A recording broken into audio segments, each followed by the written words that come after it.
ગાંધીનગર જિલ્લાના દહેગામ તાલુકાના વટવા ગામેથી જુગાર રમતા 4 ઈસમોને પોલીસે પકડી પાડ્યા હોવાનું સામે આવ્યું છે.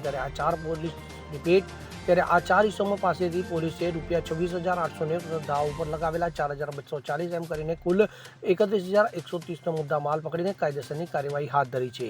સમગ્ર જાણકારી અનુસાર સર્વેલન્સ ટીમના માણસો દહેગામ પોલીસ સ્ટેશન વિસ્તારમાં ખાનગી વાહનોમાં પેટ્રોલિંગમાં હતા. તે દરમિયાન હેડ કોન્સ્ટેબલ સચિનકુમાર અશોકભાઈ તથા પોલીસ કોન્સ્ટેબલ અનિલભાઈને માહિતી મળવા પામી હતી કે વટવા પ્રાથમિક શાળાની બાજુમાં આવેલ રહેણાંક મકાનમાં પાછળના ભાગે આવેલી ખુલ્લી ગોચર જાહેર જગ્યામાં જુગાર રમાઈ રહ્યો છે. તે હકીકતને આધારે પોલીસે રેડ કરીને 4 ઈસમોને જુગાર રમતા ઝડપી લીધા હતા. તેમાં કિશોરભાઈ રમણભાઈ જીજુવડિયા, રોહિત ઉર્ફે આત્મારામ રાઠોડ વટવા, રણજીતસિંહ કાળુસિંહ પરમાર વટવા રહેવાસી, કિસ્મતસિંહ ઉર્ફે શંભુ બાલુસિંહ ચૌહાણ વટવાના રહેવાસી નાઓને જુગાર રમતા ઝડપી લઈ જુગાર ધારાની કલમ લગાવી કાયદેસરની કાર્યવાહી પોલીસે હાથ ધરી હતી.